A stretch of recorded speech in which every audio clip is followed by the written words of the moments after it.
आइए अब बात करते हैं बुध खाना नंबर 5 की। तो लाल किताब ने जो शीर्षक दिया है वो है खुशहाल। खुशहाल, ज्ञान का भंडारी, और मुंह से निकला हुआ अचानक जो शब्द निकलेगा मुंह से वो ब्रह्म वाक्य की तरह पूरा होगा। और वो चाहे पॉजिटिव हो और चाहे नेगेटिव, अचानक मुंह से निकला हुआ शब्द जो है वो 100% या जिसे कहें 100% वो पूरा होगा। अब खाना नंबर 5 में बैठा हुआ जो बुध है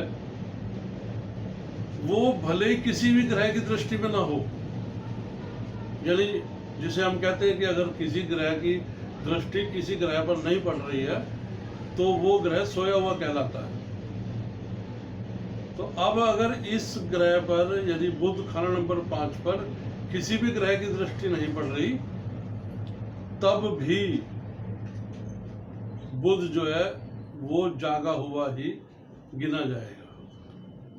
अब इसमें थोड़ी तकलीफ क्या होगी कि ये पिता के लिए तो भले ही भारी हो जाए, जी हाँ, पिता के लिए भले ही भारी हो जाए, लेकिन जो अपनी आस औलाद है, जो अपनी औलाद है, उसके लिए कभी भारी नहीं होगा और ना ही उसके लिए कभी वो मंद भाग होगा, यानी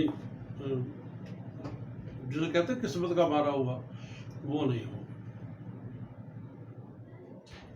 और सबसे बड़ी चीज क्या है कि शनि का फल भी उत्तम हो जाएगा। शनि किसी भी कंडीशन में कुंडली में बैठे हों तो उसका प्रभाव जो है वो बहुत अच्छा होगा।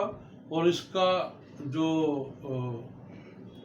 कहते हैं ना कि हाथ कंगन को आरसी क्या, तो शनि चूंकि मकान का मालिक है तो 5 मकान बचे रहने, यानी जीवन में मकानों की खरीद फरोख्त ज़्यादा हो सकती है, बहुत ज़्यादा प्रॉपर्टी इकट्ठी की जा सकती है, लेकिन फिर भी मरते समय जो है या दुनिया के अंत के समय व्यक्ति के पास कम से कम 5 मकान जरूर बचे रहेंगे। वो ये इस तरीके से इतना पॉजिटिव होकर शनि जो है इतने पॉजिटिव होकर चलते हैं। और एक और खासियत की बात देखिए कि अगर ऐसे जातक का जो घर है जहाँ उसने मतलब रेजिडेंसी से हम कहेंगे, तो अगर वो आगे से नेड़ा और पीछे से चौड़ा हो, यानी गौमुखा, शेरमुखा नहीं कि आगे से चौड़ा और पीछे से नेड़ा, ना, आगे से नेड़ा और पीछे से चौड़ा, गौमुखा मकान हो, ये एक बहुत बड़ी रेमेडी समझिएगा आप, बहुत बड़ा उपाय समझिएगा कि गौमुखा मकान जो है वो पिता और राजदरबार दोनों में जो है उनको दोनों उनके लिए ऐसे जातक के लिए उत्तम होगा। अब खाना नंबर 3 या खाना नंबर 9 के अंदर सूर्य, चंद्र या गुरु हो तो थोड़ी किस्मत जो है वो भंवर में रहती है। और 34 वर्ष की उम्र तक व्यक्ति के हालात कोई बहुत अच्छे नहीं होते, बहुत अच्छे नहीं होते, सिर्फ आई चलाई वो भी बड़ी मुश्किल चलती है, बहुत मुश्किल से। लेकिन उसके बाद किस्मत जो है वो इतनी बुलंदियों पर चढ़ती है, इतनी बुलंदियों को छूती है कि खुद उस जातक को पता नहीं होता कि कहाँ से क्या चीज़ आ रही है, उसका भाग्य उदय कैसे हो गया, कुछ उसने किया भी नहीं और कुछ उसको पता भी नहीं, बस यूं ही थोड़े से दिन बदले और जिंदगी बदल गई।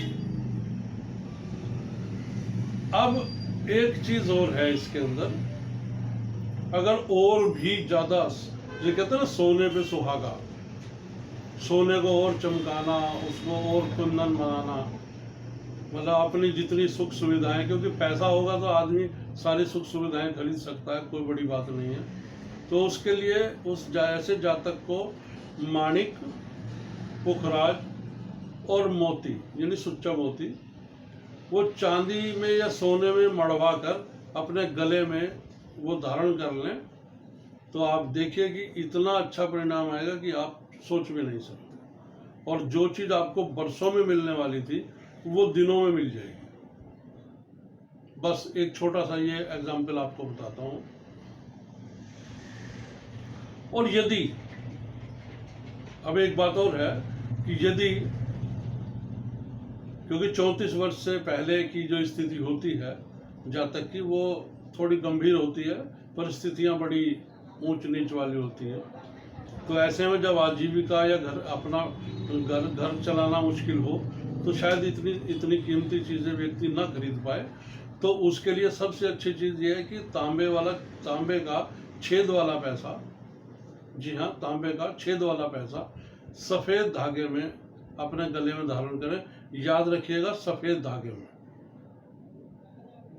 और अगर वो धागा नायलॉन का हो, चाहे सूती हो, चाहे रेशमी हो, कोई भी हो, उससे कोई फर्क नहीं पड़ता, लेकिन तांबे का छेद वाला सिक्का आप धारण करें तो आपका बहुत सारा नुकसान होने से बच सकता है। आपकी जीवन जो है वो जो 34 वर्ष पकड़ने हैं आपने, वो आसानी से पकड़े जा सकते हैं। अब ध्यान देने वाली बात एक और है कि यदि कुंडली में चंद्र या गुरु नीच या रद्दी हो, खासकर जब बुध चंद्र से पहले बैठा हो, हाँ जी, खासकर जब बुध चंद्र से पहले बैठा हो, तब जातक जो है वो थोड़ा सा जबान का कड़वा, जिसे हम कहते हैं बदजुबान या कड़वे वचन बोलने वाला, तो ऐसा जातक जो है अगर किसी प्रकार से अपना नुकसान करेगा तो वो सिर्फ अपने कड़वा बोलने के कारण ही करेगा। तो ऐसे जातक को कभी भी कड़वा नहीं बोलना चाहिए।